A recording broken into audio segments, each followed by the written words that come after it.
முஸ்லிம்களாக கிறிஸ்தவர்களாக மாறுறாங்க பாருங்க, அவங்கள விரும்பி. அப்படி வரக்கூடியவர்களுடைய எண்ணிக்கை சேரும் பொழுதும் கூட முஸ்லிம்கள் அதிகமாக்கலாம். அதுல நிறைய பேர் வர்றாங்க, நிறைய பேர் வந்துகிட்டு இருக்காங்க, இஸ்லாத்துக்கு வந்து கொண்டே இருக்கிறார்கள். அதனால நாங்க எவ்வளவு இருக்கணும்னு கேட்டா, இந்த 4 மனைவிங்கிறதுனால ஒரு 4 மடங்கு பெருகி இருக்கிற 4 இருந்தமா 4 மடங்கு பெருகிக்கிறங்க. 4 மடங்குன்னா எவ்வளவு ஆச்சு? 18 ஆச்சா? 18 கோடி ஆயிருக்கணும். 18 கோடி ஆயிருக்கணும் 91ல. பிளஸ் இஸ்லாத்துக்கு சேர்றாங்க பாருங்க, அதையெல்லாம் சேர்த்து வச்சு பார்த்தா ஒரு 20 கோடி இருந்திருக்கணும் 1991ல. 1991 நாங்க அப்படி இருக்கவில்லை. அதனால நீங்க தத்துவ ரீதியா பார்த்தாலும் பல பெண்களை மணக்கிறதுனால மக்கள் தொகை கூடாது ஒண்ணு. புள்ளி விவரப்படி பார்த்தாலும் நீங்க சொன்னபடி 3% இருந்து நாங்க 28க்கு வரவே இல்லை. நாங்க அன்னைக்கு எப்படி இருந்தோமோ அப்படியே தான் இருந்திருக்கிறோம். அதுல கூடவே ஒரு பெருசு கூடவே இல்லை. அப்ப அதிகமாகிறார்கள். இது வந்து நான் சொன்னா நீங்க ஏத்துக்கிற தேவையில்லை. இது இந்திய அரசாங்கம் 61ல சென்சஸ் எடுத்தது உங்களுக்கு தெரியும், 91ல எடுத்தது தெரியும், அடுத்து 2001ல எடுத்தது வரவில்லை, இன்னும் முழுமைப்படுத்தப்படவில்லை. 2001ல ஆரம்பித்து அறகுறையாக அந்த பணியை வந்து நினைச்சிருக்கிறாங்க, திருப்பதி மொட்டை மாதிரி பாதியில போட்டு வச்சுக்கிறாங்க. அறிக்கை வரல, இல்ல எடுக்கவும் இல்லை, நிறைய தெருக்களுக்கு வரல, முழுமையாக எடுக்கப்படவில்லை. நிறைய அதிருப்தி, நிறைய ஆட்சேபனை எல்லாம் வந்ததுனால அது வெளியிடப்படவில்லை. வெளியிடப்பட்டாலும் நீங்க சொல்ற ரிசல்ட் இருக்காது. இதுக்கு ஈக்குவலா தான் வந்துகிட்டு இருக்குமே தவிர எல்லாம் சமமா அதிகமாகிட்டு இருக்கும். இந்துக்கள் எந்த அளவுக்கு அதிகமாகிறாங்களோ அதே அளவுக்கு தான் நினைஞ்சிருக்கிறோம், அதிகமாகிட்டு இருக்கிறோம். அதை பார்க்கிறோம். பொதுவாகவே யார் அதிகமா இருக்கலாம் அவங்க தான் அதிகமா பெருகுவாங்க. ஒரு ஊர்ல காயல்பட்டத்தில் யார் அதிகமாவான்னு கேட்டா யார் அதிகமாவா? முஸ்லீம் தான். ஏன்னா முஸ்லீம் தான் எல்லாரும் இருக்கிறாங்க, முஸ்லீம் தான் அதிகமாகும். ஒரு இந்து ஆவலன்னா இந்து இல்ல ஆவல. மேலப்பாளையத்தில் இந்துவே வரலன்னா இந்து இல்லாத ஊர்ல இந்து எப்படி அதிகமாவாரு? முஸ்லீம் இல்லாத ஊர்ல ஆக மாட்டாரு. அதனால அருணாச்சலத்தை விட்டுருவோம், டோட்டல் சென்சஸ் எடுப்போம். அருணாச்சலத்தை விட்டுருங்க. டோட்டலான சென்சஸ் எடுத்துக்கிட்டீங்கன்னு சொன்னா இந்திய அரசாங்கம் 61க்கும் 91க்கும் மத்தியில் உள்ள சென்சஸ்ல வந்து எதுவும் கூடல. இது ஒரு மேட்ரு 2. அடுத்து அவர் என்ன கேட்கிறாருன்னு கேட்டா, இந்த மாதிரி முஸ்லீம்கள் அதிகமாகிக்கிட்டு 300 பேர் தான் இருந்தாங்க ஒரு ஊர்ல. எந்த ஊருங்க அது? கூடுவாஞ்சேரியில இருந்தாங்க. 300 பேர் இருந்தவங்க என்ன செஞ்சிட்டாங்கன்னா இப்ப அதிகமா போய் அவங்க தீர்மானிக்கிற சக்தி ஆயிட்டாங்க அப்படிங்கிறாங்க. முஸ்லீம்களை பொறுத்த வரைக்கும், எங்களை பொறுத்த வரைக்கும் எங்க சமுதாயத்துக்கு ஒரு வழிமுறை இருக்கு. என்ன வழிமுறைன்னு கேட்டா, இவங்களுக்கு வந்து விவசாயம் பண்ண மாட்டாங்க, அரசாங்க வேலைக்கு போக மாட்டாங்க. இவங்களுக்கு தெரிஞ்சதெல்லாம் என்னன்னு கேட்டா வேற வியாபாரம் தான் தெரியும். ஒரு ஊர்ல போய் ஒருத்தவன், நான் போய் ஒரு கூடுவாஞ்சேரிக்கு வந்தேன்னு வைங்களேன், நான் என்ன செய்ய வேண்டாம், எங்க அண்ணனை கூட்டி கொண்டாந்து நான் மளிகை கடை வைப்பேன். எங்க நல்ல ஊரா இருக்கணும், என் அண்ணனை கூட வேணா பெட்டி கடை வைக்க சொல்லுவேன், என் மருமகனை கூட டீ கடை வைக்க சொல்லுவேன். எல்லாம் வந்து ஏறி பெருகுவாங்களே தவிர இங்க பெருகுனாங்க குறைஞ்சுதான் பெருகுது. கூடுவாஞ்சேரியில வந்து இறங்குனாங்கன்னா நீங்க விசாரிச்சு பாருங்க. இல்ல கூடுவாஞ்சேரி 350 பேரும் 10,000 எப்படி அதான் சொல்றேன். அதாவது அதுதான் சொல்ல வர்றேன். ஒருத்தர் தான் வருவோம். என்ன செய்வோம் கேட்டா, இன்னைக்கு தமிழ்நாட்டில் உள்ள பெரும்பாலான மளிகை கடை எடுத்துக்கிட்டீங்கன்னு சொன்னா அம்மாபட்டணம்ங்கிற ஊரை சேர்ந்தவங்களா இருப்பாங்க. பல ஊர்கள்ல அவங்க அங்க 10 பேரா போய் ஒருத்தமே உட்கார்ந்து வைங்களேன், மாமா மச்சான் அண்ணன் தம்பி கூட்டிட்டு போய். ஏன்னா எங்களுக்கு வேற ஒன்னும் தெரியாது, எங்களுக்கு அரசாங்க வேலை கிடைக்காது, நாங்க ஐஏஎஸ் போக முடியாது, ஐபிஎஸ் போக முடியாது. நீங்க சொன்னபடி 28% இருக்கக்கூடிய நாங்க அரசாங்க வேலையில 2% கூட இல்ல. ஐஏஎஸ் ஐபிஎஸ் எல்லாம் கிடையாது, 2% கூட நாங்க அரசாங்க வேலையில இல்ல. இப்ப நாங்க என்ன பண்றோம்னு கேட்டா, பெட்டி கடையோ டீ கடையோ தள்ளு வண்டியில சுண்டல் விற்கிறதோ கடலை விற்கிறதோ முறுக்கு விற்கிறதோ என்னத்தையாச்சு இதுதான் நாங்க கடையில போய் சம்பளத்துக்கு இருப்போம். எங்களுக்கு தெரிஞ்ச வெளிநாட்டுக்கு போவோம். இப்படிதான் பிறகு நாங்களே தவிர நீங்க வேண்டா ஒரு ஆய்வு செய்யுங்க. அந்த 300 பேரும் புள்ள குட்டிகளை பெற்று அதனால் மல்டிப்ளை ஆனாங்க நீங்க சொல்லணும். அப்படி நீங்க சொல்ல இயலாது. நீங்க பார்த்து வந்து ஏறி இருக்கோம். அதாவது எங்க வளமா இருக்கிறதோ தொழில் செய்ய முடியுமோ அதை நோக்கி நாங்க. எங்களுடைய சுபாவம் என்ன தெரியுமா? இந்த இருக்கிற வீடு சொந்தம் எல்லாம் டக்குன்னு உதறக்கூடிய சுபாவம் முஸ்லீம்களுக்கு இருக்கிறது. பிறந்த மண்ணு ஊருடைய பிடிச்சிட்டு இருக்க மாட்டோம். எங்க ஊர்ல இருந்து எத்தனை பேர் இந்த சென்னைக்கு வந்தாங்க, அதுக்கு பிறகு ஊருக்கு போக மாட்டாங்க. எங்க சொந்த ஊர்ல இருந்த இந்த சென்னையில் வந்து எம்ஆர்எம் அப்துல் ரஹீம் பெரிய எழுத்தாளர் இருந்தாரு, என்னுடைய சொந்த ஊருக்காரரு. அவர் 20 பேருமே வந்தது இல்லை. அதுக்கப்புறம் வந்தார், அவ்வளவுதான். இதை மெட்ராஸை ஊராக்கிட்டாரு. அதே மாதிரி அப்துல் கரீம் பெரிய சீனியர் லாயர் இருந்தாரு, உங்களுக்கு எல்லாம் தெரியும். அவர் எங்க ஊருக்காரர் தான்.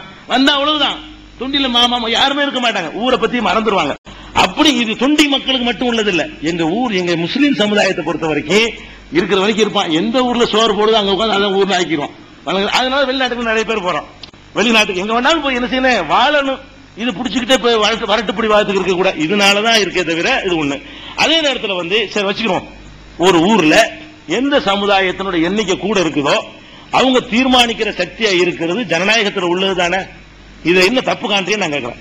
ஒரு ஊர்ல 60% முஸ்லீம் இருந்தாங்கன்னு சொன்னா அவங்க தான் தீர்மானிக்கிற சக்தியா இருக்க வேண்டாம், அதான ஜனநாயகம்.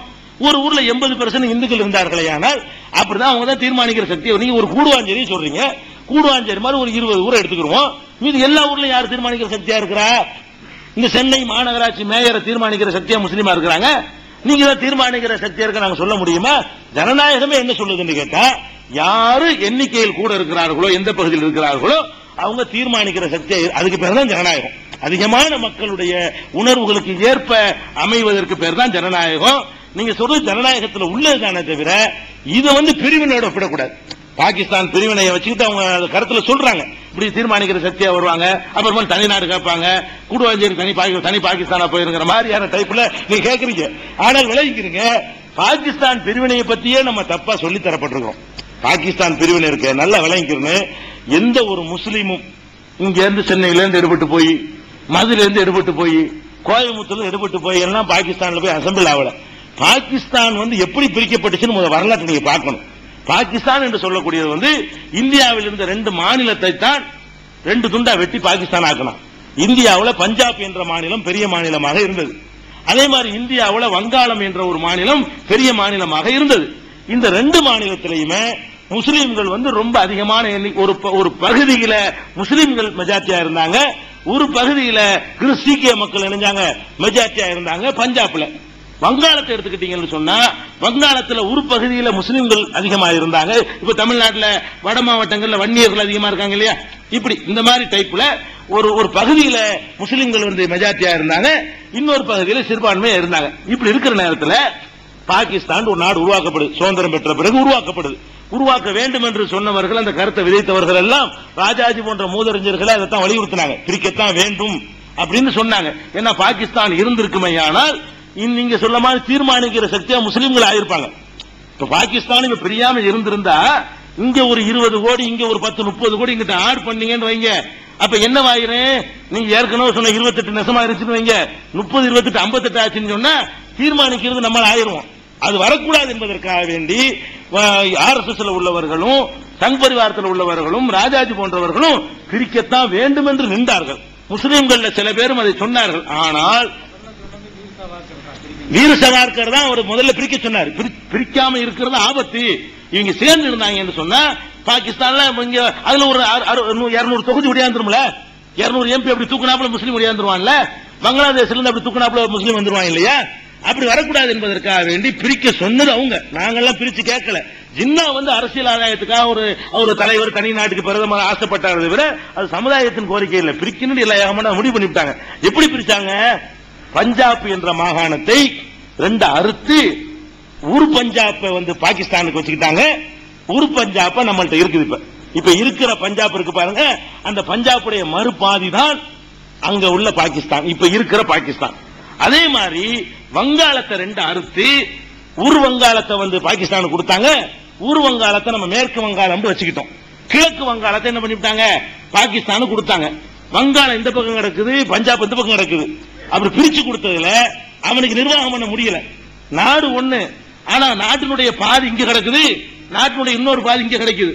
இந்தியாவை தாண்டி போகணும், இல்லாட்டி இலங்கையை சுத்திக்கிட்டு வரணும், இல்லைன்னா கடல் மார்க்கமா தான் வரணுங்கிற அளவுக்கு பிரிச்சு கொடுத்தாங்க. நிர்வாகம் பண்ண முடியாம போனவன அவன் தனி நாடு கேட்டு பங்களாதேஷ் ஆகிட்டான். அவன் பங்களாதேஷும் பாகிஸ்தான்ல இருந்துச்சு முன்னாடி. இந்திரா காந்தி காலத்துல என்ன செய்யப்பட்டுச்சு? ஒரு உள்ளூர்ல முஜிபுர் ரஹ்மான் என்பவர் கிளர்ச்சி பண்ணி தனி நாடு கேட்டு அதை 2 ஆக்கினாரு. காரணம் வந்து நாட்டோட ஒட்டி இருந்தால் அடக்கியிருப்பாங்க. பிரிஞ்சு இருக்கிறதுனால இந்தியாவை கடந்து போய்கிட்டுலாம் ஒன்னும் செய்ய முடியாதுங்கிறதுனால இந்தியா டக்குன்னு நுழைஞ்சு முஜிபுர் ரஹ்மானுக்கு உதவி பண்ண உடனே அது பிரிஞ்சிருச்சு. இப்ப நான் சொல்றவருடைய பாயிண்ட் என்ன தெரியுமா? நாடு பிரியும் பொழுது பஞ்சாப் மண்ணுல இருந்த முஸ்லீம் அப்படியே அந்த மண்ணுல இருந்துகிட்டு இருக்கான், எங்கேயும் ஓடி போயிடல. நீங்க அறுத்து துண்டாக்கி விட்டீங்களே தவிர அந்த துண்டுல இருந்த முஸ்லீம் அந்த மண்ணில தான் இருந்துகிட்டு இருக்கான். வங்காளத்தில் இருக்கிற மண்ணில்